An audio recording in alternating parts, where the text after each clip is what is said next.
In a world crying out for a top 10 show, John Roca and Matt Nost are here. So grab your assigned seat, sit back, and enjoy this week's Top 10. Brought to you by the Schmoes Know Network. Take it away, boys.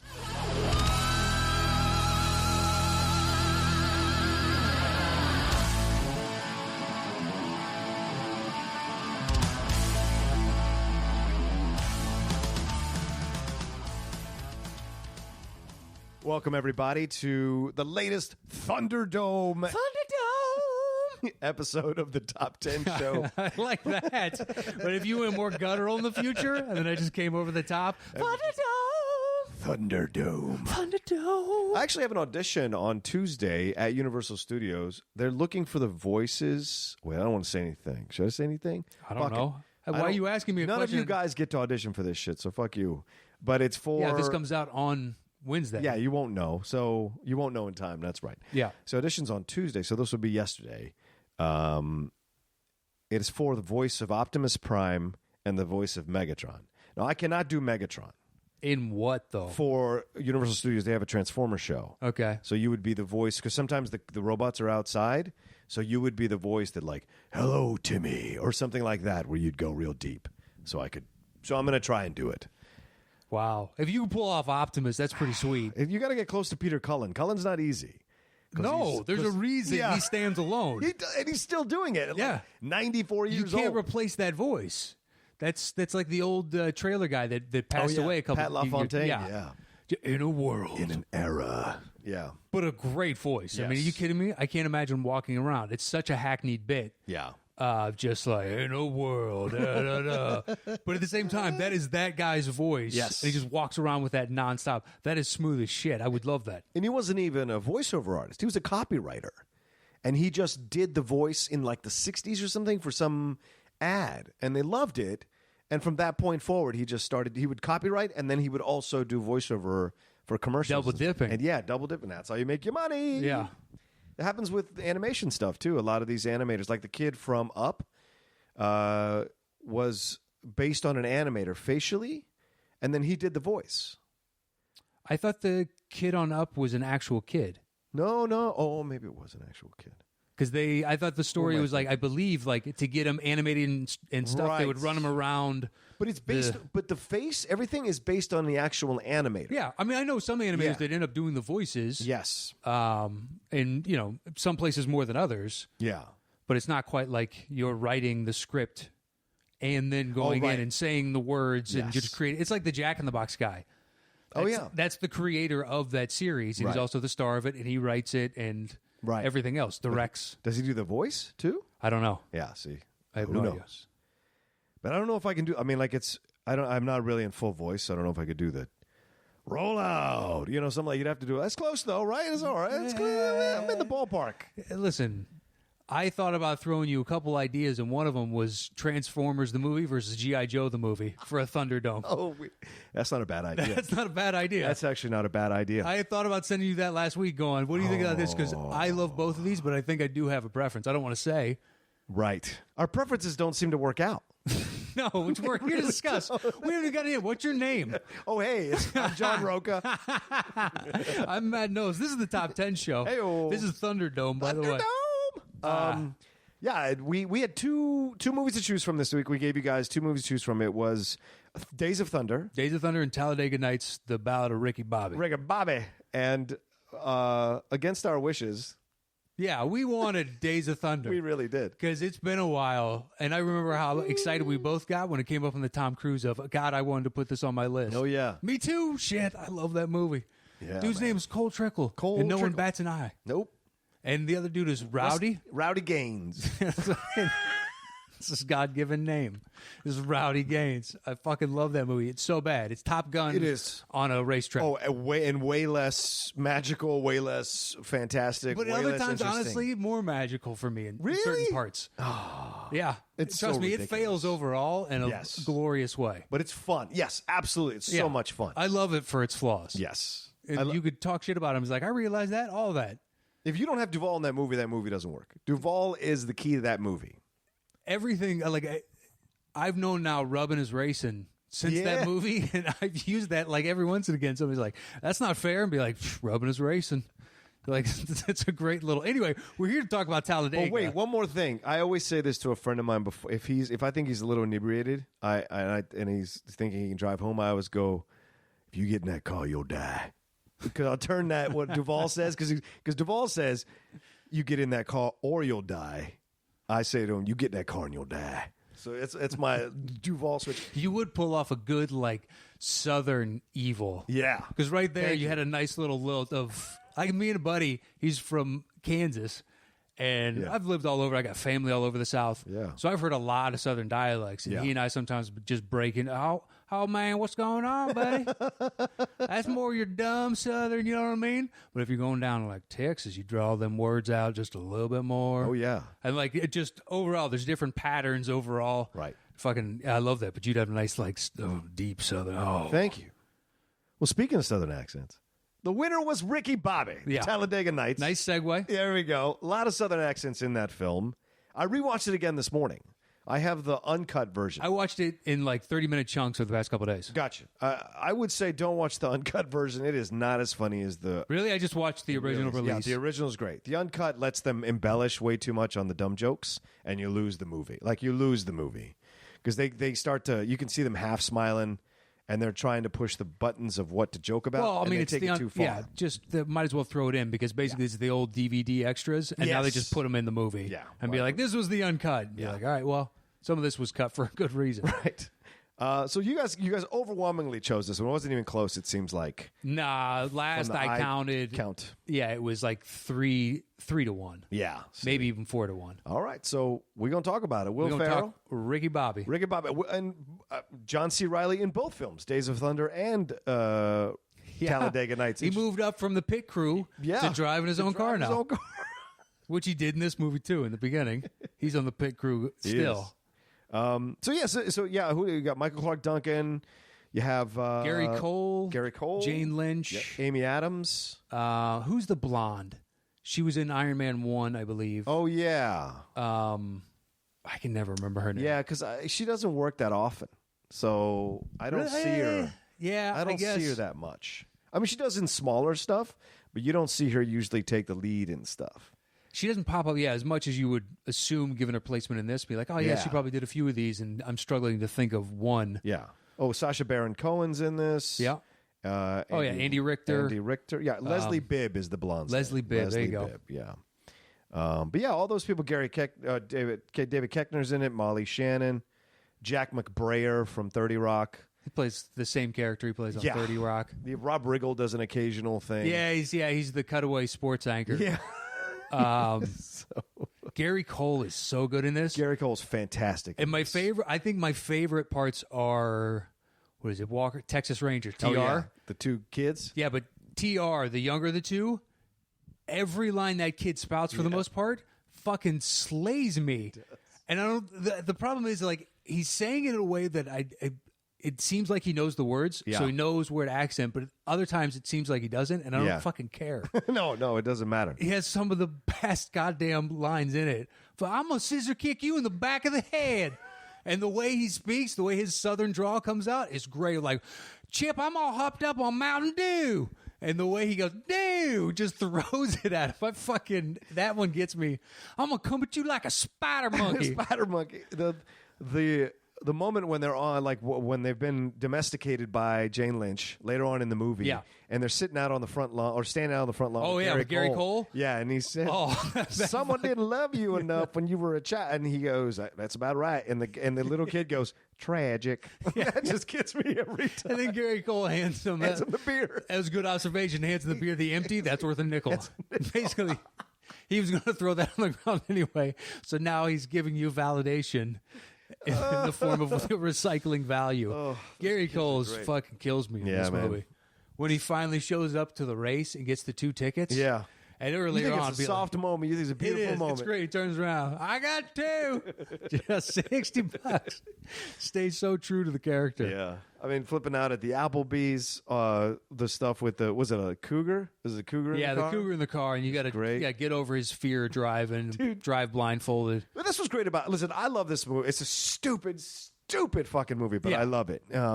Because it has these little jokes that you don't see coming, which is what's great about these dumb little films. Like even the cougar moment when he's like moving with the cougar and the cougar's like moving with him inside the car, which you can totally tell is a dummy or it's a little puppet or whatever. But it's so funny to see him reacting to the movements and the shirts that the weird Crystal Gale shirt, like the shirts that he chooses to wear are just all kinds of brilliant, man. Because he's not a smart guy. But he found his way into making this money and being this successful racer. And so you get a dumb guy really like exploring how far he can go and how crazy he can get and how cocky he can get, because he's too dumb to know better. He's too dumb to know better. I love that they didn't take any advertising dollars. Yeah, right. No, they didn't. What are you talking about? Because otherwise they would have been forced to take specifics. So they didn't take any for like the NASCAR, all that stuff. Really? That's all free advertising. What? Because that way then they could choose Wonder Bread. They could choose like whatever the fuck they wanted to. So they had the right to, parody or whatever. Yeah, because they had Taco Bell and that's Burger why it keeps King changing and so much and just like Pizza the Hut. corporate. No, but when they laid out the dinner, it was like Taco Bell. As far as I know, that was all free. Wow. Yeah. They put Country Crock up in there. Pepsi. That's the reason, though. I guess so. That's the reason. Then they can make fun of it if they wanted to, or they could, show it lovingly, or just like show it as it was.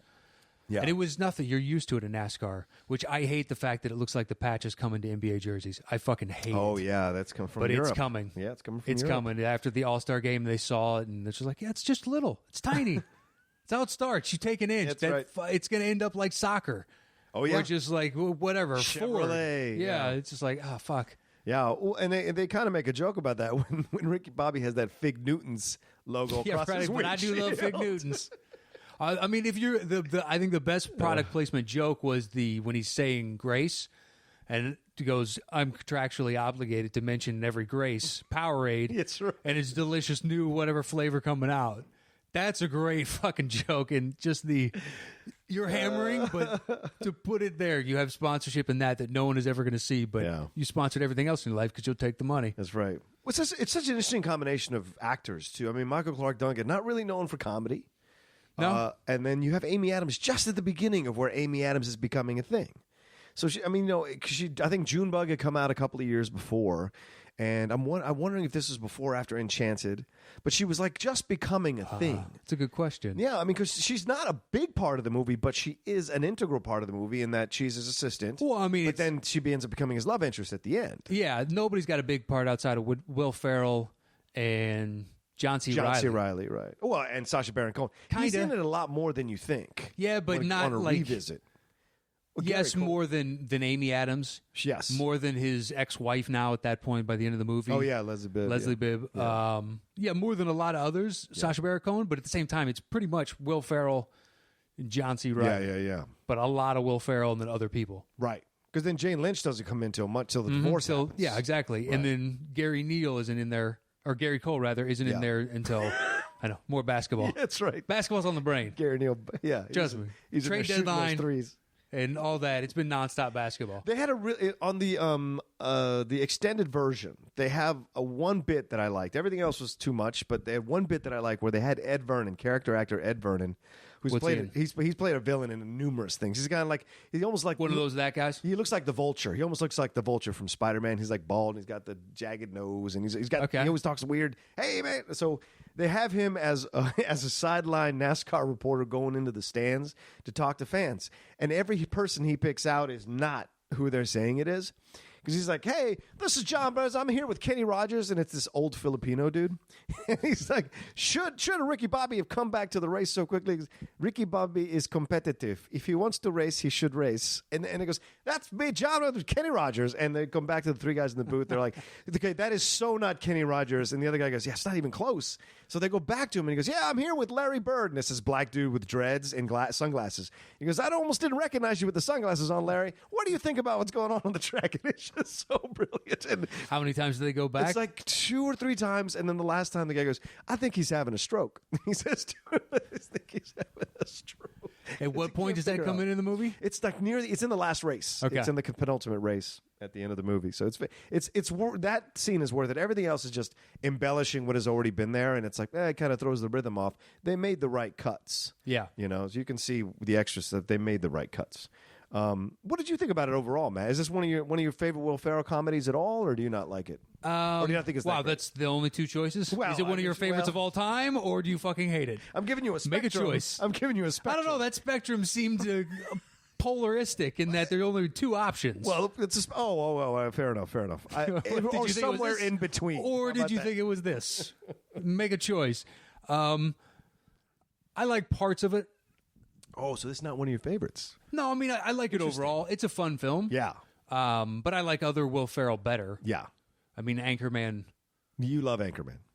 You're not a fan? That's a good film. You're not a fan? No, I love Anchorman. It's just if you're going to give me Will Ferrell stupid, that's pretty perfect stupid Will Ferrell. It's weird how many sports ones he tried to do because he's done a ton. There was semi-pro. Semi-pro. Yeah. Which is 2 movies, I never sewn together. The Woody Harrelson serious side and then the tropics and everything Will Ferrell's doing. Yeah. Like technically there's 2 stories. Sure, I'll give you that. Or there's 1 story rather, but it's really 2 stories that you guys kind of jammed together. Tried to give it heart when it didn't need it. Yeah. Or go that route as opposed to the fun comedy you're having over here. Right. Blades of Glory. Blades of Glory. Well, I have a soft spot for Blades of Glory. Figure skating's a sport. Is that what we're saying? Figure skating's a sport? I'm sorry, it's a sport. If golf is a sport, figure skating is a sport. I don't want to hear it. Yeah, I'll give you that. That's what I'm saying. Bowling's a sport. Fucking figure skating. Bowling's really not a sport. It's on ESPN. They consider it a sport. For like 10 people in the world, that's a serious sport. Like the best of the best. Darts is considered a sport, and darts is like fucking huge. Dude, when I've seen that like played on, you catch like Sky TV or something. Are nuts about this shit. And they've sold out like a 3,000, 4,000, 5,000 seater. It looks like. Fuck yeah, man. For darts. Yeah. Are you fucking kidding me? Yep. It's darts. It's amazing. I mean, look, is it impressive that they're able to do that over and over? Sure, but when you see guy after guy pretty much do it, it's just like, it kind of takes... Yeah. It reveals the magic of it. Yeah. I just can't believe that's just... Is there nothing else going on? I don't... Was it world paint drying before that? Like, it's fucking darts. There's only so much... It's fat guys standing and throwing a dart. I mean... It's the 19th annual lawn mowing championship. Fuck that, right man. after darts. That shit's been going on since medieval times. Right, this is the 656th running of the fucking Cambridge Dart Club. Well, it's funny. I listened to this podcast called Men in Blazers, which is a soccer podcast, which is great on we used to be on Grantland, but now it's on NBC Sports. But anyway, they talked to the chairman of this football club, Leyton Orient, and the chairman is Barry Hearn, I think is his name. He's the guy that revitalized the darts. Like darts was played in like clubs and bars, these championships with like 50 people or 150 people, but he took it and with his business acumen and his promotion and his deals with TV, he turned darts into fucking wrestling. And they essentially have a WrestleMania every year for darts where all these championship guys show up. Yeah, but it's amazing. That seems even more retarded. So now you're just assigning characters to that's what they did. Overweight English actors. Sure. No, not just English. They're all over the world. Like Danish dudes do it. Like fucking, they got Italian guys, Spanish guys, all guys coming in to our competitive. But they play it up like now I'm picturing like 80s style. And they've got somebody from ISIS and he comes storming in and he's here to destroy. But here comes the savior of Britain. And you know what it should be is Matteo Chamberlain, and he comes fucking barreling in, and they face off. That's what I'm picturing. I don't get the wrestling like America, England, exactly. ISIS a flag, number and they one. step on it, and they fucking. That would be brilliant. Holy shit. Anyway, so it's interesting because they put this I mean, NASCAR is ripe for comedy for so many reasons, and I feel like they did a nice job. They do a great job in this movie discovering the little like jokes within NASCAR. Just the whole idea that we talked about the advertising. Also, they comment on how. What do you mean? They just go around the track over and over again? That's all it is. Yeah, that's all it is. Yeah. I mean, and all that, and then like how the celebrations go, how big your crew has to be, how weird it must be to work with a crew all the time, all these guys, and then you're dealing with sponsors, you're dealing with guys who are all this kind of stuff, and money involved, and I mean they spend a lot of money on this film, I think, because those wrecks were legitimate wrecks with real cars out on tracks. That can't be cheap to shoot. Yeah, but at the same time, like in a car like that, why not just take out the engine and then put them on a pulley system so they can do the flips and all that shit? You're not destroying the most valuable thing. So now you're just losing... the engine, you mean? Yeah, you're losing the shell and whatever else, the chassis. Right. And some seats and shit. But you're not losing a who knows how expensive fucking engine. I'm guessing 6 figures somewhere, maybe even 7 figures. Sure. For the engine. Oh, for the engine, yeah, absolutely. I don't know. I have no idea. Seems right. Seems right to me. Seems good and right is what you're saying. It seems right. I like that. Right. It's nice. We're creating our own verbiage as we go. Speaking of chassis, you get in that car, you'll die. I'm just saying, that's my favorite line from Days of Thunder. All right, so what else did you like about the film?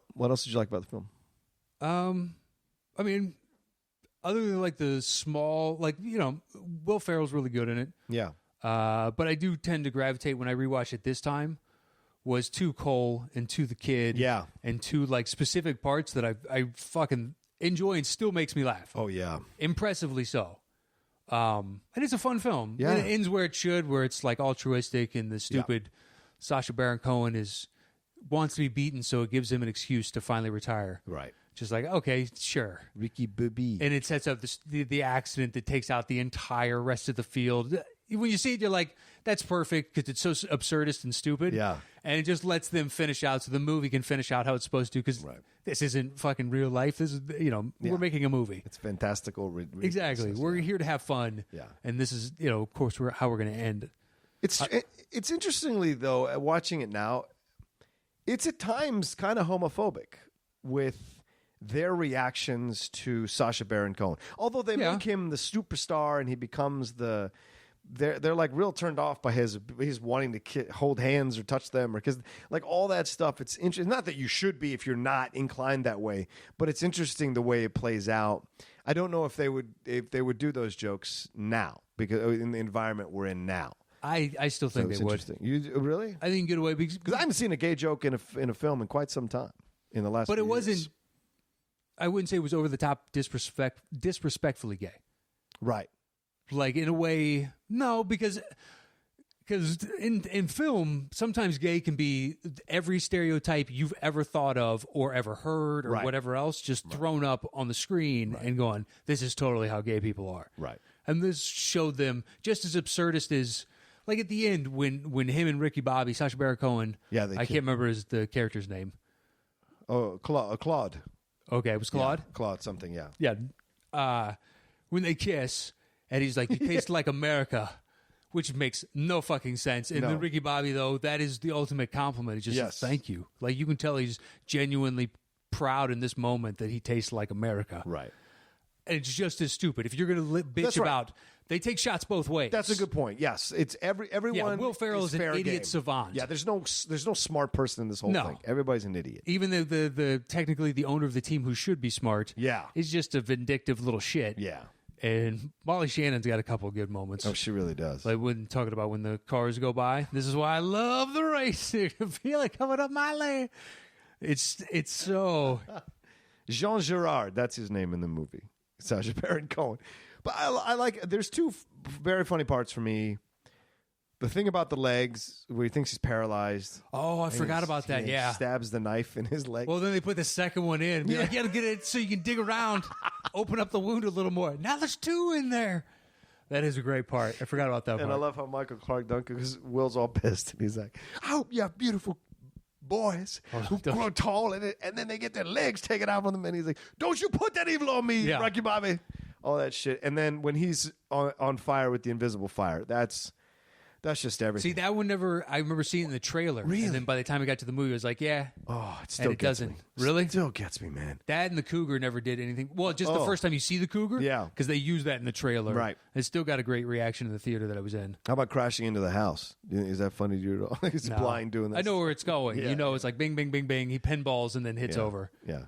I knew that when I saw it. Well, the first time, I was like, "Oh, he's gonna hit a house." It's or because you're a something. comedic savant. You know this shit already. It's not that. It's just it has to end somewhere. You know the beats. But it ended in like a great way where they go in and then he's going to reverse and he puts the blindfold back on. Just a commitment and be careful. No. This stupid lesson is over. Yeah.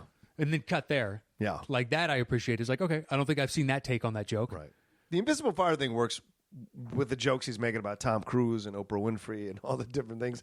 But it works because you have John C. Reilly running, please don't run screaming, please don't let the invisible fire kill my best friend. And then he jumps on top. That I'll give you. That is great. Hilarious. Yeah. That's what makes me laugh is him running out of nowhere from the crash that he was in to cover his friend that he thinks is being burnt by invisible fire. I'm sorry, it gets me every time, man. Yeah, I do like that side, but it's just, I don't know. I just hate that when movies put the best joke. I just remember seeing in the trailer. Yeah, Waterboy when he tackles the professor. Oh, that film. Yeah. That was the closing punch in the trailer, and you're like, that's when I hadn't learned the lesson of if the trailer doesn't get you, that's the funniest jokes in an Adam Sandler movie. Yeah. So if you didn't love that fucking trailer, don't go see that movie. Yeah. And when I walked out, I was like, that was the best goddamn joke. Yeah. And they put it in the trailer. It was the hands down. And it got a, mild. It still got a good laugh, I guess. Yeah. Yeah. There's another, the stuff with the mom is, with Jane Lynch is great. I think she's hilarious when she's like, I'm about to do granny law. And then she just kind of, breaks them and, just the way I'm gonna paint your like. I grew up around people like this. This is what I'm gonna paint your back porch red. Back porch, like all that stuff I heard growing up because I grew up like my first 9 years of my life. I was in close to the inner city in Falls Church near DC. It was almost all Latino, all black, poor white people. This is what we didn't have a car for the first 2 years I was in this country. Like I was born, we didn't have a car first 2 years. But like when my dad moved us out, he moved us out to one of the whitest southern places you could move us to at the time in Virginia, Dale City. It was mostly white, and it was a lot of people like the people in the movie, which is why whenever I see a good Southern film or a film that makes fun of the South, that it works like Oh Brother, it just always reminds me of what people I grew up around and the characters, because people are characters in the South, and they're so interesting. They're just fascinating characters. They're so rich, Take it from somebody who's lived numerous places. Yeah. But my family lives in the South. Born in Nashville. I've lived in Lexington, Kentucky. I've lived in Clarksburg, West Virginia, Frederick, Maryland, Peoria, Illinois, right, Bloomington, Indiana. I got family down in Louisiana. Yeah. I've heard and been around a lot of a lot of mountain people like Appalachia. Oh, yeah. I lived in West Virginia for 8 years. Yeah. You want to talk about characters? Yeah, I'm sure. Go to Appalachia. Meet some Italian that's been like fourth generation, his whole family. Like, it's bananas. Yeah. It's bananas. Great people, but it's a weird kind of Southern. But and that's what makes it fun. That's what makes the film even funnier for me is seeing that kind of stuff. It makes, and then she's like teaching them Tai Chi and making them clean up trash on the side of the road like they're convicts. Like all those little things are just brilliant for me. But the Amy Adams thing is funny near the end. I mean, she doesn't get a chance to do a lot of that kind of comedy, kind of stupid comedy, but her like getting it on with him on the table in the bar when he's like, we about to get it on? Are we about to get it on? And she said, yeah. And then he's like, okay, because I'm as hard as a diamond in an ice storm or something like that. I don't even remember. Like, holy shit. Yeah, that kind of stuff. There's a lot of good jokes. Oh, and the stuff between him and John C. Reilly after John C. Reilly takes his wife, where he's trying to invite him to come to the wedding or trying to come hang. He's like, I don't want to hang out with you, man. You took my wife. Well, he calls him because the house. Well, yeah, the house is haunted, and also, hey, man, now that I got you on the phone, basically, how do you, when you got the stereo and the TV turned up, how do you turn the TV up a little bit more? Why do you want the stereo on at the same time as the TV? Because I like to party. It's just the blank stare when he says that line. It's just like, you generally do, because you brought up that you want to see your baby Jesus in like a tuxedo shirt. Oh, God, the baby Jesus stuff. I can't imagine what that's like in the extended cut. That probably has to keep going. Oh, the baby Jesus stuff? Yeah. Oh, yeah, it does, because he's like wearing gold. It's already long. I like it, but it's already long at that. Yeah. He goes into the golden fleece diapers and the manger. No, that's in the regular. Is that in the regular? Okay. Yeah. He just keeps going, man, about the baby Jesus. I like it when he gets mad at Leslie Bibb and he's like, you can pray to adult Jesus, teenage Jesus, or bearded Jesus, whichever Jesus you want. I prefer the baby Jesus. Poor grandpa. Which is weird, because the first time I saw that, when I walked out, I was like, that is interesting, because I've never thought of contextualizing, I guess, Jesus into which period of Jesus is my favorite. Like Elvis, you know what I mean? It's like young Elvis and old fat Elvis. That's true. I never thought of Jesus in that. Like, do you want young baby? Do you want like teenage Jesus? Or do you want like bearded savior? He's coming to his own Jesus. Collect the whole set. I was like, oh, wow. I never had kind of visualized it in that manner.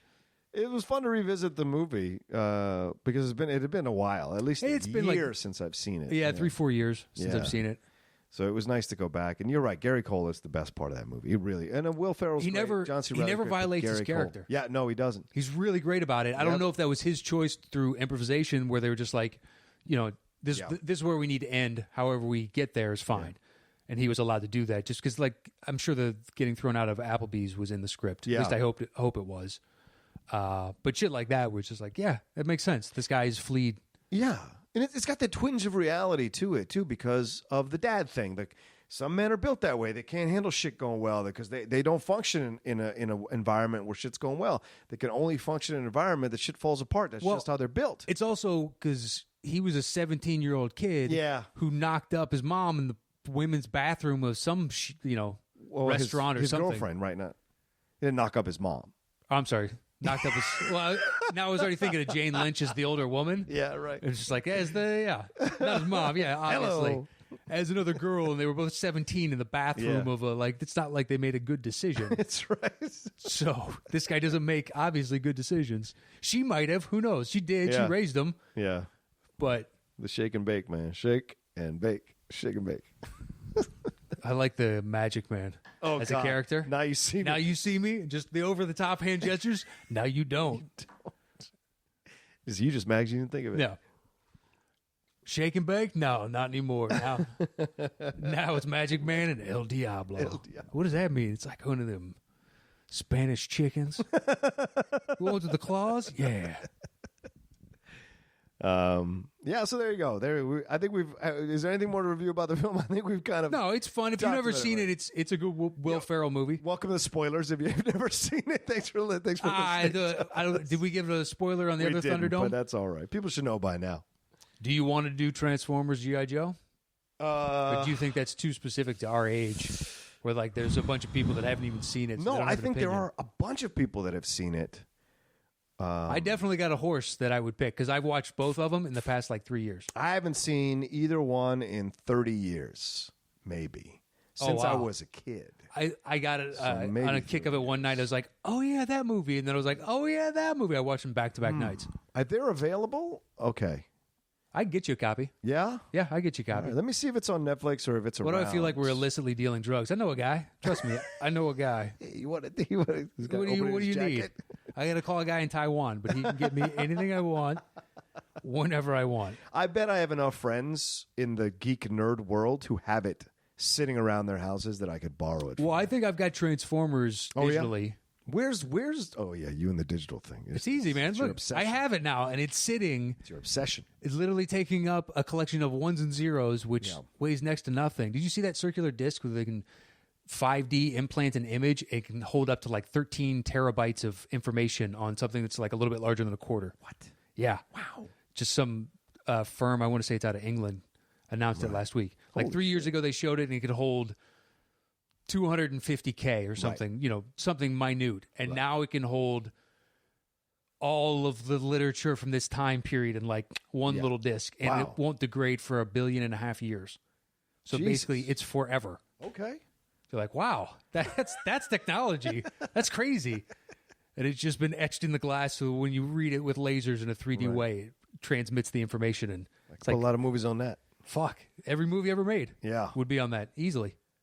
All right, so that ends this portion of Thunderdome. We're going to talk NBA now, so if you want to turn off the podcast. Oh, really? You want to call it right there? Let's do it. I mean, it's 30 minutes. We've been talking for 30 minutes, haven't we? Have we? Yeah. Yeah, we're a little over 30 minutes. Yeah. So we've given our just due to the Thunderdome winner. Congratulations. So if you want to turn off now, you don't want to listen to us talk NBA, we're going to talk about NBA for a little bit. Sure. It's an easy way to do it. The trade deadline. Is that fair? You think it's fair, right? Yeah, why not? Cut it here? Why not? If we are going to cut it. So thanks for listening. And keep downloading us and what have you. And now we're going to move on to NBA. What did you think? Matt Nost, talk to me about the trade moves. There weren't anything big, but what did you think of the moves that were made? I mean, for the most part, for the contenders that were trying to do something, I thought it was a whole lot of nothing. Okay. Anybody that any true contender, or thinks they're a contender picked up is not going to help them win a championship. You don't think Channing Frye is going to be a nice addition for the Cavaliers? Sure. For spacing issues, but you also have 20-some-odd games to get him into your lineup, figure out what he does well, where he likes to spot up, how he works in that offense, and then go into the playoffs. Maybe. I still think they run away with the East. The Raptors could give him a nice run. I like the Raptors, but nobody else is left. Yeah. Everybody else is in disarray. They're all decimated. Yeah, I mean... They're all like teams searching for identities. Yeah, with Jimmy out with the Bulls, it's going to take a while for that to come around back again. We should have traded Powell. Yeah, and I think he's not going to play as strongly going down the stretch. No, I mean, he wants to resign in Chicago. Really? Supposedly. Well, because they treat him really well, and he's kind of one of the alphas, and he still gets the ball a lot. He gets his double-double. Yeah. He does well for us. Yeah. He's just not as fleet-footed, and he'll probably command $12 to $13 million a year. Yeah. Probably more if he wants to. Yeah. I think we can afford $12 to $13 million. But then it ties us up with a guy who's 35 years old. Yeah, that's what I was looking at. But if it's a 2-year deal, sure. Yeah. If he wants 4 years, you got to let him walk, and then why not trade him for a low first rounder? Yeah. We could have gotten that. I suppose you could have, depending on the team. I mean, the Kings probably. I mean, I don't know. It's Kings said they want him. That fucking trade doesn't make any sense. It doesn't help you at all. Just tank. If I was Powell, I'd be going insane if they traded me to Sacramento. I'd be like, fuck you. No way. It'd be terrible. Yeah. I would refuse to report. I'd have them buy me out. There's no way I would go. Basically, he's dealing with the worst aspects of Kobe's attitude in Shaq's body. Yeah. Who wants to deal with that? No. I mean, look, DeMarcus is insanely talented, and I hope he figures out whatever the fuck he needs to figure out. Yeah. Because I had my angst issues when I was in my young 20s as well. Sure, but we're running out of time with him, dude. No, dude, that guy is so good that if he figures it out in the next 2 years... You think? Yeah, he's still got 4 years of dominating. Because Anthony Davis is already way ahead of him. Anthony Davis, because he's like the Shaq to Anthony Davis is Tim Duncan. He is basically the Shaq to Anthony Davis. Because Anthony Davis, he don't cause no problems. He gets his numbers, and he does his job. If they put him on a great team, he'll be fine. They're both kind of injury-prone, too, though. Right, but... I was about to say Anthony Davis gets hurt more, and I started thinking, I was like, but DeMarcus misses 15-game stretches left and right. Every once in a while he does. Yeah, like the beginning of last season. That's what cost Mike Malone his job. Exactly, the coach that he liked. Yeah. I think he missed 15 to 20. Yeah. And then this year he's been out, in and out. I don't know how much because I only follow the Kings so much. Yeah. It's a dysfunctional organization. I mean, I was listening to George Karl on that Zach Lowe podcast. Yeah. And then the Sam Amick, who covers them on the Zach Lowe podcast. And they literally halfway through the Sam Amick podcast, he has to get off with Zach Lowe because the Kings are calling him because they're confirming that George Karl is staying for the season. Yeah. The whole first 30 minutes is as Sam talking about and Zach talking about how Karl is going to leave, how dysfunctional the situation is. And then the last 30 minutes is after the call comes in. But if you listen to George in that podcast, my God, he's not there. No, he isn't. At least for the podcast, he doesn't give a shit. But if that's his attitude translating into the locker room, I've never coached an NBA team, but I can't imagine laissez-faire is a good attitude to have. I was just going to say the same thing. He sounds so laissez-faire about everything. I don't understand how you could hand this guy the reins to a team. I get it if you're Phil Jackson and you've set up and you've won championships. Right. You come in and be Zen master and be like, hey, relax and all that. But he was still a tactician. He's still like, there are certain things, like here's one. They say the Bulls court, it has the 4 Bulls heads. Yeah. And it's the only court that has the same repeating. That's to help better set up the triangle so guys could figure it out. And Phil put that in. Interesting. Yeah. And you're like, It's great. It's an easy way for guys, and it helps new guys figure out the system, and it's an easy reminder. I don't know if that's true, but I believe it is. Speaking of the triangle, it's crazy with the Knicks because you start hearing all these rumors about Derek Fisher. That fucking guy was a dog. He's a fucking dog, man. Apparently, he was trying to get with Tim Hardaway Jr.'s girl after he'd already gotten with Barnes' girl. Like, this motherfucker's a dog, dude. Like, man. And this guy is coaching. He's trying to bang his team, his players, women. What is wrong with a guy like that? You're the coach. Well, this ain't a fucking like a summer's camp. This is real fucking shit. Yeah, in New York. New York. That's the best part. These stories always happen in New York. Well, Isaiah had his sexual harassment in New York. And Marbury was a disaster there. Oh, yeah, totally. Starbury, yeah. Yeah, it's New York, man. It brings it exposes you, man. Yeah, it really does. It really does. The pressu's got to be, I guess, intense for Derek because he seemed like a solid dude. Yeah, but doing that shit doesn't help. Like you need to have some self-control for yourself. Do you know what I'm saying? You're the coach. You got to have a better mode of operating. Lead by example. Personally, exactly. That's what I'm saying. Yeah, I agree. I'm not saying like once you hear all that stuff, you're like, it makes sense. Yeah. Thank God. The Warriors got Steve Kerr and he didn't go to New York. No shit, dude. Because there's no way they win a championship without him last year. Yeah. There's no way. And I don't buy this Luke Walton stuff. Look, I could take over. I could have taken over the fucking Warriors and won as many games as they did. Maybe I'd lose 2 or 3. But there's no way Walton is all of a sudden a prodigy coach. No, but I think there is more nuance to it than that. Well, I mean, they're such a well-oiled machine, though. Do you know what I'm saying? Like, they understand each other really, really well. Yeah, no, I agree. I agree. He'll get whatever head coaching job he wants, potentially with the Lakers. Oh, my God. Yeah. I think it's a better improvement over Byron because Byron, all he says is the three-point shot isn't that important. And, we're going to sink guys to control the paint at all times and give up the three. And you're like, what? Yeah. You need to do both. You need to protect the three and the key, and that's it. Give up the mid-range. What fucking decade are you coaching in? Like, what are you talking about? Although, honestly, I think at this point, after having watched them, because it's nonstop Lakers coverage in this town, whether or not you want it. Yeah. So I know way more about that team than I do. Oh, yeah? That's fair. I would say 30 other teams. Yeah. I know more about the Bulls and more about maybe like a couple here and there, but actually the Lakers might be like tied for second with a bunch of other teams. Yeah. And that fucking team. Do you like the Jeff Green move for the Clippers? It's a nothing. I feel so too. He already flamed. Like, he's such an inconsistent player. Jeff Green has all the potential to be a star. He is so. He is who he is. You'll have 3 games. He's fantastic, and he'll have 1 game. You'll get flashes. Absolute shit. And the best part is it's just Doc repeating himself. The stupid joke that's been going on for years now. If you ever played for him or played great against him, he'll hire you. Yeah, no matter what your age is. Yeah. And it just holds true. You're like, wow, again. He did it again. Mm-hmm. I wonder what will happen with Dwight in the offseason. Obviously, he's not going to come back to Houston. I don't know why. It's they tried to trade him. They tried so hard to trade him. But who's going to take? Like, there's not much he can do. I mean, there is what he's got his 14-12. He averages that, which is great. He's one of 2 or 3 people in the league averaging 14-12. That's nice. But where's he going to fit? Because he plays a game that's not effective anymore. There's no, Anthony Davis even has to convert his game. I mean, he's been converting his game coming into the NBA because he knows you can't play it through him anymore. As great as Cousins is, you have to have facilitators around him. The only way I can see it working is in some kind of hybrid when Dwight was in Orlando. If you got a big that was good enough at passing. I'm not saying Dwight was... Oh, passing, yes. Absolutely. If you dish in and he can now survey and look around because he's so much taller and find the open man and sometimes he can figure it out. Like if you had a point center... Right. Then you could. Then you could... Like, I don't know. Anthony Davis could be the Kevin Durant kind of anomaly. Yeah, I agree. I think that's the difference there. I think he's more flexible. He's more athletic than Dwight. So there's possibilities. Then you mean Boogie? No, not more than Boogie. I think Boogie's another world talent. He's an otherworld talent. For a guy that size. I just think I think mentally, like you said, he has to put his shit away. Yeah, whatever's driving him to do whatever he does. Yeah. Because I would love it if it's Davis versus Boogie at some point in the Western Conference Finals. That would be awesome. I don't know if that's ever going to happen, at least until they have another rules change.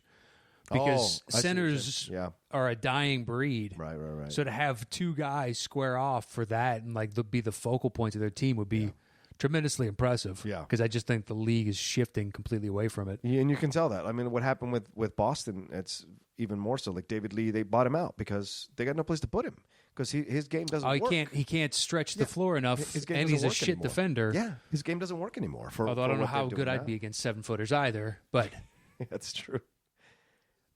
Yeah, it was a blah trade deadline.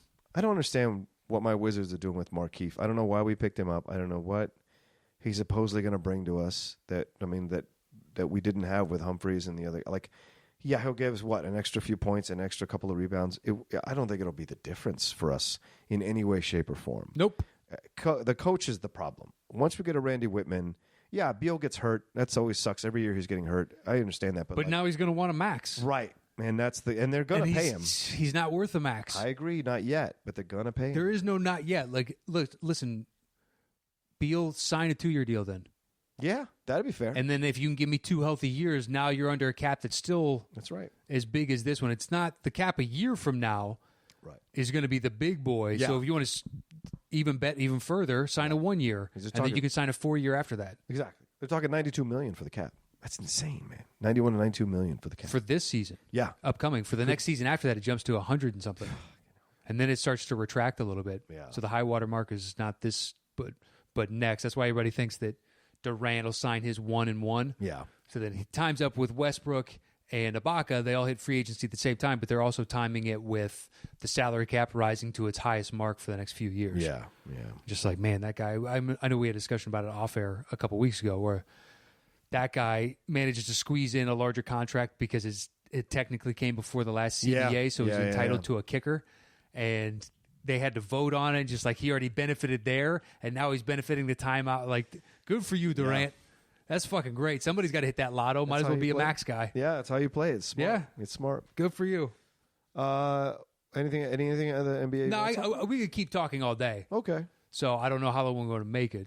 Because we got to put it on YouTube, too. I think it's one thing if it's downloaded, and they could have just turned it off on YouTube, and we are still, I don't know. Well, I tell them, I'll put it in the YouTube, like at 30, we go into our NBA portion of the podcast. It's at the, I believe, 33-minute mark. Okay. What, now? Oh, yeah, 33-minute mark. Is when we do the switch over. Yeah. I'll put that on the time code when I put it on YouTube. That's my responsibility, son, to be correct on that. I just wanted to talk about it because I wanted to hear what your thoughts were. And people, you guys are making a push to try and get Durant, and that's just never going to happen. We are nowhere going to get Durant. No, you need to draft well and sign. And we need a better coach.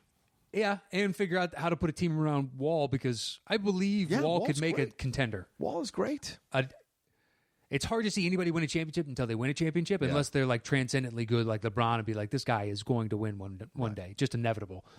But you could surround a team around Wall and win a championship. It is possible. Our pieces are falling apart. We're not going anywhere anymore. You're getting older at the worst spots. Yes, exactly. Yeah. Nene, Gortat. And Jared Dudley ain't going to save the day, for God's sakes. He gets his numbers, but he ain't going to save the day.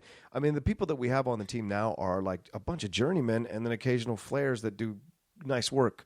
But it's not enough. It's John Wall and Beal carrying the team for the most part when Beal can play.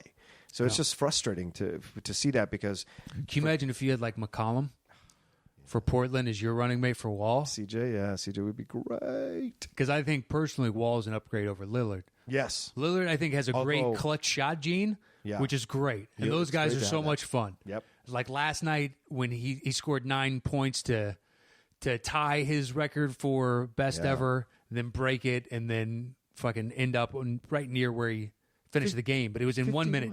He scored 9 points. Yeah. And the third three was a heat check. Even the announcer called it. He's like, heat check. Because he's like 3-4 feet behind the 3-point line, launches it perfect. And you're like, that's a gene. Yeah. That's a fucking, I can turn that on every once in a while. Just zoned in. Yeah. Steph does it more than anybody. No, Jesus Christ. What he did to the Wizards. I was watching him against the Wizards. Holy crap, man. Yeah. Like it was that was a great game. Like it was a child. Mm-hmm. It was a child. It was a boy. It was a man among boys. Yeah. It was amazing. But Lillard, 51 points last night at the time we're recording this. Fucking amazing. I watched the highlights of that game and some portions of the game that they had online. My God. If Lillard could ever figure that out 100% on the right team, there's no reason he can't take a team to a championship. The guy has a drive. And like you said, increases defense. It's like Chauncey. He just has he could score better than Chauncey. Moment. Yeah, but he has an instinct for the moment. Yeah, but Chauncey was a better defender. Right. Lillard, that's the biggest red flag with him is that, according to the defensive stats, he's not that good. Yeah. And that kind of hurts you. So you need your 2 to then pick up the slack or whoever he's switching on pick and rolls with. Yeah. Yeah, I mean, look, the fact that they're still in the playoff hunt is amazing. Yeah. Flat out amazing. Yeah. Good for them. People keep saying they're ahead of their schedule, like 1 or 2 years ahead of schedule. Hopefully it doesn't bite them in the ass like it did Phoenix. Yeah, dude. Yeah, what? But Phoenix... A flame out, no pun intended. What a flame out for Phoenix. I think the GM for Portland's name is Olshey. Yeah, Neil Olshey. Yeah. He seems to be calculating it better than Phoenix. Mm-hmm. Phoenix got really lucky with a bunch of young guys and some trades. Yeah. And then just fucked up all their assets left and right. Right. That dude usually drives by at 3 a.m. What? That loud. I would shoot him off car alarms start going off, and thankfully my wife will sleep through anything. I would shoot him off the motorcycle. How about you not ride that anymore? What are you going to do? I don't even know where he lives. It's somewhere that way. I'd sit out with a shotgun. Really? No, I'm joking. There's the Southern in you right there. It's true. Getting a little loud around here. It's 3 a.m., son. Yeah. 3 a.m. Hold on a second, man. Tell me what you think you're doing right now. What exactly are you accomplishing with this shit? You can't push your back through the residential areas. You got to turn it on real loud. This here is a family neighborhood. I don't know what you think you're doing. Amigo. Yeah. You got that, Padre? Anyway. All right, man. I just want to hear what you thought of NBA. It was fun to talk about because people have been clamoring for us to talk about NBA. So sure, it's a way to do an NBA podcast without doing an NBA podcast. Throw it in Thunderdome. Yeah. It's more sports related. Why not? And voting for this week's Thunderdome will be up until Friday at 12 p.m. Pacific Standard Time as per usual. Yes. Vote on Facebook. So just go straight there. You got to be a fan of the page. The Top 10. Find us on Facebook. If you have trouble finding us on Facebook, tweet at me or comment on iTunes or YouTube, and we will see it. Or probably more YouTube than iTunes. We'll see it, and we'll respond if we see it. So. Or you can email the show, top10podcast, all spelled out, at gmail.com. Right. Get a hold of us any of those ways. Exactly. Follow us at Top 10 Show, all spelled out. Follow Matt at Matt Nost. Follow me at The Rocha Says, ROCHA. And if you want a little bit of fun, download the movie talk from this past Friday, where I went off on Scott Mantz for a minute and a half. Did a little promo for the Schmodown trivia thing coming up, where the Outlaw is going to take on Mr. Mantz, the movie Mantz, Mr. Access Hollywood.